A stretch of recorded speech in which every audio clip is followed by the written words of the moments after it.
I made the 4 elements of Avatar The Last Airbender in 3D using Blender. Making a simple fluid simulation in Blender is fairly easy. I just select the object I want to turn into a fluid and then go to Object, Quick Effects, Quick Liquid. That turns our object into a fluid simulation type and adds a surrounding box with a domain fluid type. Domain controls overall settings and the calculation boundaries of the simulation. And when I hit play, a bunch of particles spawn from the fluid object and start moving like a fluid. I increase the domain resolution to add more particles to the scene. Enable this diffusion option and by default, it treats this liquid as water. It seems easy, right? But controlling this fluid like a water bender, well, that's a tough part. It's harder than it looks, so don't be disappointed if... I need a force that can suck the water and keep it together without losing the water behavior. Blender comes with a few force field objects that I can use to add certain dynamics to the simulation. I add a force type, set its strength to a negative number and set the flow to 1. And now the fluid gets attracted to the force field. Then I can just animate the force object location and the fluid will follow it. But what if I want the fluid to follow a specific path, not just a point? For that, I add a curve object to the scene and distort the curve to make an interesting path. Also, the domain must be big enough for the fluid to follow the path. Now in the physics settings of the curve, I can add a force and set it to curve shape. Hit play and the fluid will follow the curve path, and it looks much more interesting now. To add more details, I can add stuff like spray particles. And to convert these to a mesh, I enable this mesh option. Finally, in the cache, I set the type to all, adjust the animation frame range and hit bake all. This will bake the fluid simulation. Also, Blender have already set me a material for the fluid, so I didn't have to worry about that. It's pretty good for a water material, but since I'm not going for a perfect realism, I made tiny changes to it. I made this a bit blue, increased the density and gave a bit of roughness. And that's how I mastered the art of water bending. When it comes to earth bending, I can just animate a rock object. But let's make it come through the ground first. For that, I add a mesh cube and scale it down to act as our ground. Then I add another cube, add subdivision surface modifier for more resolution, and follow it with a displacement modifier. I use a cloud texture and increase its size a bit. Then add subdivision again and follow it with another displacement modifier. This time I decrease the texture size and the modifier strength. Shade smooth the object. Once I have my shape, I just convert it to mesh to apply all the modifiers at once. And that's how you can quickly model a rock in Blender. Now I can animate this rock to come from below the ground. To break the ground into pieces, first I draw a breaking pattern on its surface using annotation tool, and then use the cell fracture add-on to break this into a bunch of pieces. Once it fractured, I add rigid body physics to all of them and they all start falling down due to gravity. I select a few of them and set their type to passive to make them static. To stop them from falling through before contacting with the rock, I enable deactivation in the dynamic settings. In Blender, I can hold the Alt key while doing this to apply that change to every selected object. Then add a rigid body to the rock as well, but since it is animated, I enable this animated option. To add different mass to each piece based on their volume, I calculate their rigid body mass from this huge menu. I select the stone type. To prevent the ground pieces from falling through, I add another cube and set it to passive rigid body type. Change its collision shape to box as well. After all this, I can bake the rigid body sink. To add more detail to this, I add a cube and put it below the ground around the area where the rock comes through. Then I use the free molecular add-on to create a particle system. Select the rock and set it as a collider object. Calculate the particle weight and set it to sand. Enable linking. Also, to stop particles from falling through, I add another cube below it and set it to collider as well. Increase its thickness, damping and friction values. Set some of these ground pieces to colliders as well. To turn these into soil particles, I add an icosphere to the scene and use that as the particle shape. Oh, by the way, to see the actual particle simulation results, you have to use this simulate button on the molecular add-on. Just playing the animation in Blender will not show you the actual results. I forget this every single time. And that covers the basics of how I'm going to do the earth bending. I have this small sphere that moves around in the 3D space. I'll turn this into a fireball. Just like with our water bending, I use quick effects feature, but this time quick smoke. Immediately I can see my domain is not big enough, so I scale it up. We have a smoke but no fire. I select our emitter sphere and change its flow type to fire and smoke. By increasing this fuel value, I can add more fire to the simulation. I reduce the surface emission. Enable initial velocity to transfer some of the object velocity to the smoke. And we have fire and smoke, a very low res. For fast moving objects, I increase the sub-steps count. Now to domain settings. I enable adaptive domain. Decrease these two values. This will prevent the flames and smoke from rising up immediately.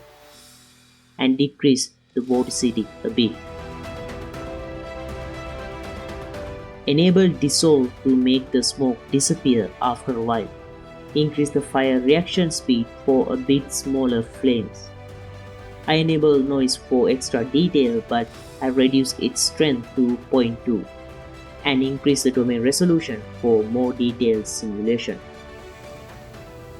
Also, I decrease the surface emission even more to make the flames emit closer to the sphere's surface. Once that is done, I set the cache type to all, adjust the frame range and bake the simulation.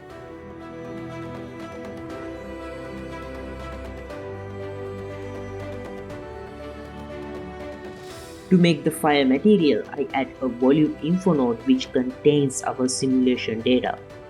Drag from flame and multiply it with a higher value like 500 and plug that to blackbody intensity and we have our fire. See, it lights the smoke as well. Here I can add a color ramp and adjust its sliders to add a bit more detailed look to the flames. Also, to get more thick smoke, I can use the density data and multiply that by something like 20 and plug it into density here. Remove this attribute. Also, I like to add a bit more red tint to the fire. But no fire is complete without tiny sparks. For that, I use our fire emitter object and create a new particle system for it. Turn off the gravity and add some random velocity values to them. I can also add a force field like turbulence to add more dynamics to the sparks. Then, just like before, I use an icosphere for particle shape. For the sparks material, I select the icosphere and create a new emissive material. I use a particle info node to access particle simulation data. Divide its age by lifetime value to get a nice gradient from particle's birth to death. Then I add a color ramp and make a gradient like this for the sparks. They start as bright white particles and become more red, and at the end, black. I think I need to flip this. And that means firebending is ready as well. To be honest, I am not sure how to show the airbending. I had a few ideas and thought the best way to do it was by adding secondary elements to the scene like dust or moving debris. So to show this type of effect, I made this shape animate its rotation and create a particle system to it.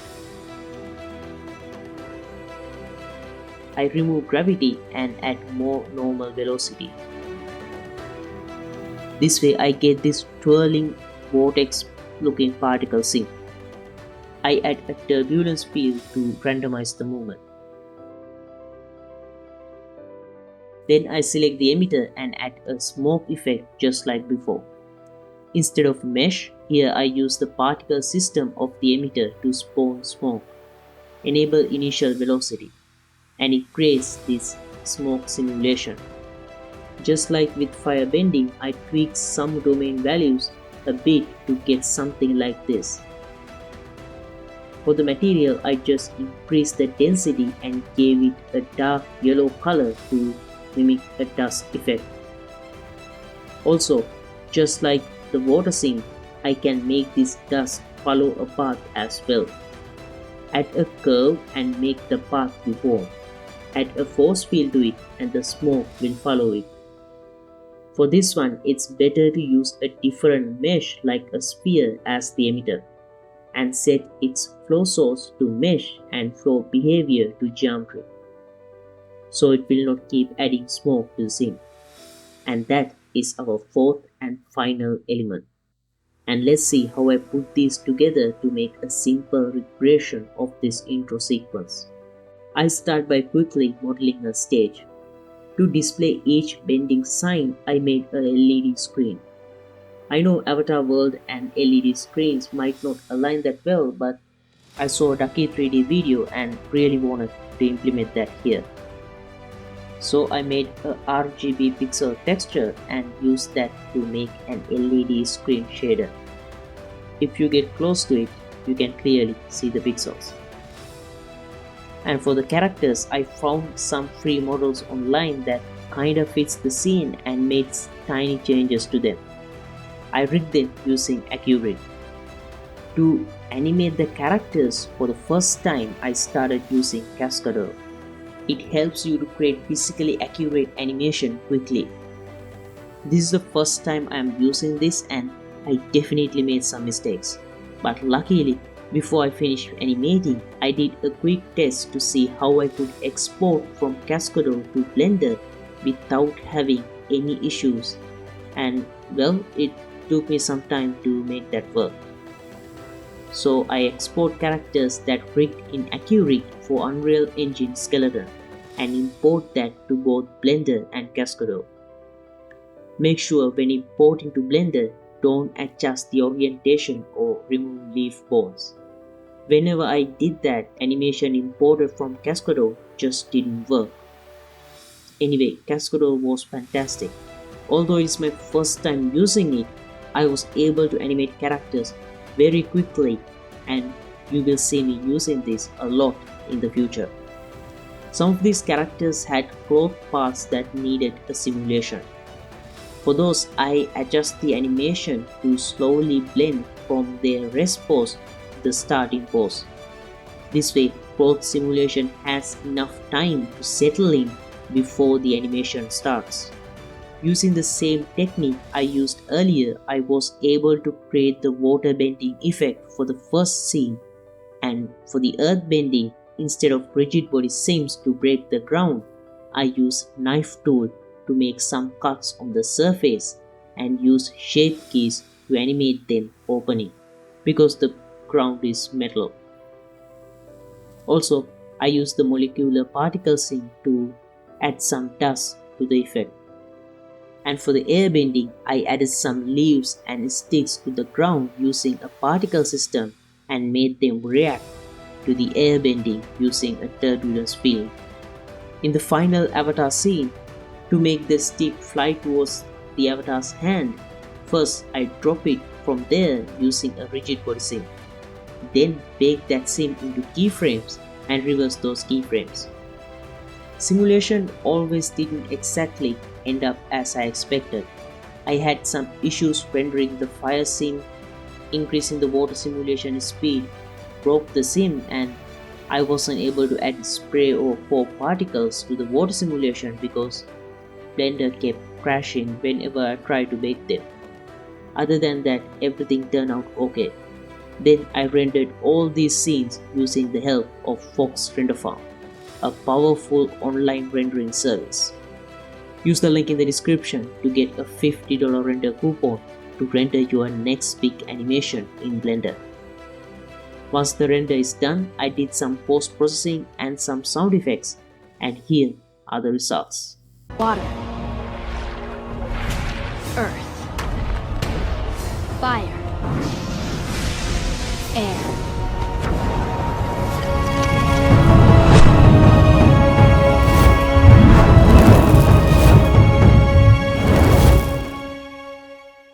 And that's how I made the 4 elements of Avatar world in 3D inside Blender.